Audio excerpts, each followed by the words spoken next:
Dunlap is giving fans the reassurance they need that Russell Wilson isn't going anywhere. Take a listen. I did ask him if obviously he was going to be with us, because if I'm coming back because I see him as my quarterback, and the rest of the team, I want to pick up where we left off. And he told me that he's with us and he's here to stay. And he said, let's go Hawks. And I'm not going to quote his every word, or these words are not his words verbatim, but these are my explanation of how I interpreted what he said. Carlos Dunlap out here with the scoop. Max, are you buying Wilson's commitment to the Seahawks? Hell no. Hell no. If I'm buying that he told Carlos Dunlap that, if Dunlap says he said it, I believe him. I believe Russell Wilson's probably beating teammates in the head with all kinds of stuff since he threw them under the bus, especially the offensive line. Look, love Russell Wilson, big Russell Wilson fan, but you got to call it like it is. If you are committed to a team, is your agent releasing on the record the names of 4 teams you would accept the trade to? Nope. On the record? This wasn't leaked to the press. This was Russell Wilson's official representative on the record saying this team, this team, this team, and this team. We go there. Of course, he prefaces it with, I'm not asking for a trade. Stop it. Stop it. Saints, Cowboys, Raiders, Bears. You know what that means? That means he sat down with his agent, probably his wife, I would imagine, family decision, right?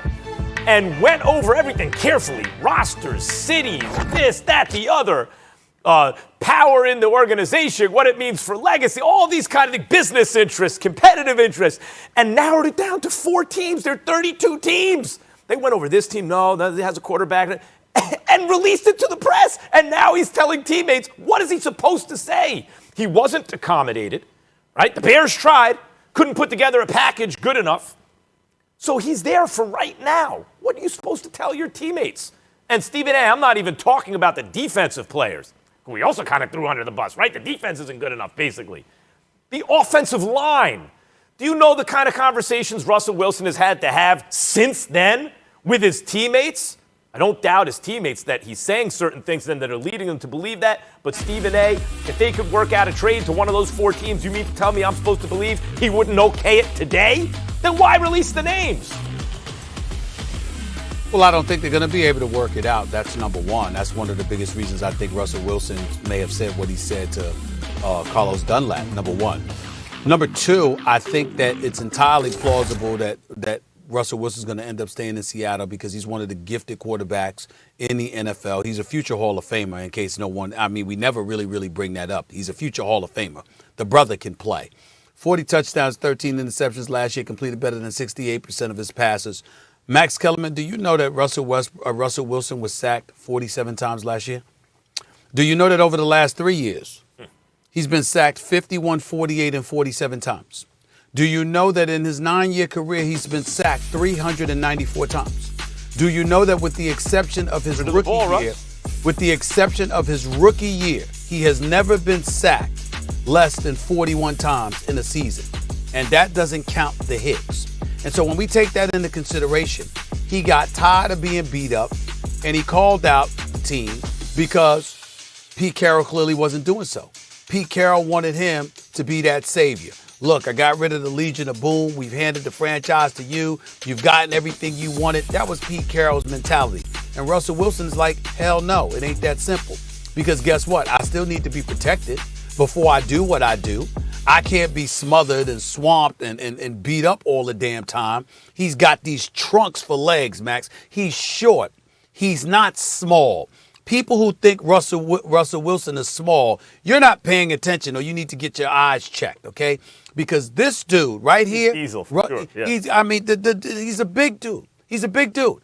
And so when I look at him and I listen to what he says, guess who else was listening to what he said, Max Kellerman? It had to be Pete Carroll. Pete Carroll had to listen to this man. Pete Carroll is not a dummy. Pete Carroll won a national championship at USC. Pete Carroll won a Super Bowl championship in Seattle. He's been to 2 Super Bowls as a head coach. The man knows what he's doing. Over the last 3 years, 10, 11, and 12 wins. They've been moving up and up and up, even though they only won 1 playoff game in that sequence. Bottom line is this. Pete Carroll is no dummy.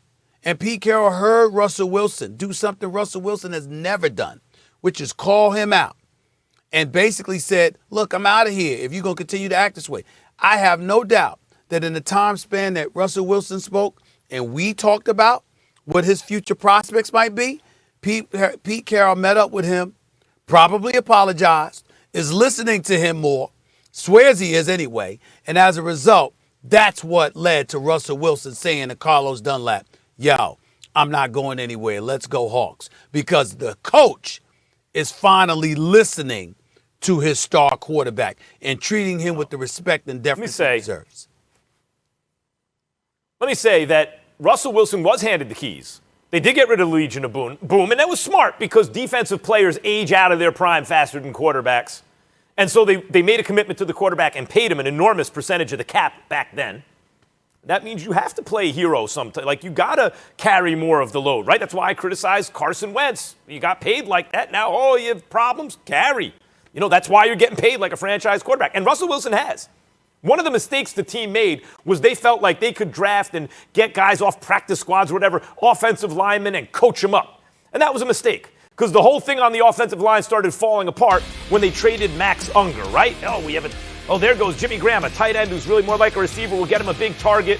And the offensive line kind of fell apart at that point. But Stephen A., they did a better job recently of devoting more resources to the line. And to my eye, it looks like the offensive line has played better. And you could see the returns in the run game. Well, they played better, Max. And so part of Russell Wilson's problem, as he acknowledged, part of his problem is that he holds the ball. Like when he says, let Russ cook, he holds the ball. There's an upside and a downside to that. Well, again, you got to have the personnel that can get open, and we're certainly not accusing DK Metcalf and Tyler Lockett of not being able to get open, but there's more to it than that. And if you ultimately had a scheme, and that scheme was compromised because your offensive line isn't that good, that's a problem. Now, the offensive line has improved, but it was still ranked in the bottom half by Pro Football Focus. Let's remember that. And so because of that, that just shows you how bad it was. We're pointing to the improvement, but we can't point to the improvement while negating the fact that while improved, you still ranked in the bottom half, which shows you how bad it was for them. Yeah, they weren't great.